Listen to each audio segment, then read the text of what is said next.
Du point de vue des installés, Agnès Buzyn a sûrement commis une énorme faute en avouant qu'elle savait. On ne se dénonce pas ainsi, sinon les gens au mauvais esprit vont vous demander pourquoi. Pourquoi avez-vous agi ainsi? Elle a craqué, la pauvre.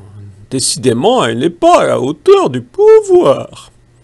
Le 25 janvier 2020, j'écrivais et publiais en vidéo pour dénoncer l'absence de réaction française. J'en reprends quelques phrases dans cette vidéo. Vous pouvez découvrir l'intégralité, sauf si vous figurez parmi les rares exceptions à l'avoir vu. Oui, quand Agnès Buzyn a quitté le ministère de la Santé, elle lui avait fauté. Mais elle ne dit pas pourquoi elle a laissé le monde des affaires continuer. On ne pouvait pas figer la France, trop d'argent était en jeu. Fallait que les avions tournent, l'économie, la finance. Et puis bon, à cette période, finalement, on pensait que seuls les vieux et les pauvres seraient parmi les victimes. Vieux et pauvres ensemble, c'est encore mieux. Mais un ministre a été contaminé, des députés. Ils ne peuvent pas dire que c'est ça qui a tout changé dans l'approche de la France. Désormais, Agnès Buzyn avoue, le 30 janvier, j'ai averti Édouard Philippe que les élections ne pourraient sans doute pas se tenir. Je rongeais mon frein. Elle rongeait.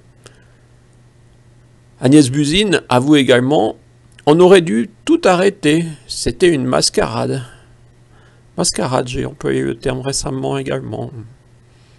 Agnès Buzyn avoue de même, je pense que j'ai vu la première ce qui se passait en Chine. Bien.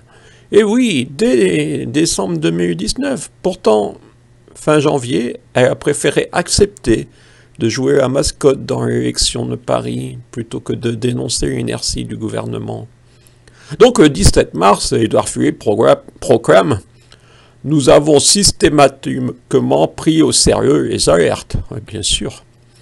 Et maintenant, on va faire comme si la France avait réagi rapidement et Agnès Buzyn peut-être se repose avant de prétendre que le gouvernement a tout fait pour le mieux. Cette attitude de Madame Agnès Buzyn, ne la retrouve-t-on pas à tous les niveaux de la hiérarchie politique? Ainsi, Aurélien Pradier, oui, le député de l'année, a eu raison de me balancer « Vos affaires locales ne me concernent en rien ». Mais il tentera peut-être d'en atténuer la portée. Par exemple, si l'histoire de la mise en danger de la vie d'autrui via l'arrivée de l'éclairage public est bien aussi dangereuse qu'Enidis se le constate, et s'achever par un drame. On est tellement habitué à leur langue de bois qu'on reste surpris quand des élus se laissent aller publiquement. Oui, ce sont des choses qui ne se disent pas en public. Tout ça, c'est du off, entre microcosmes.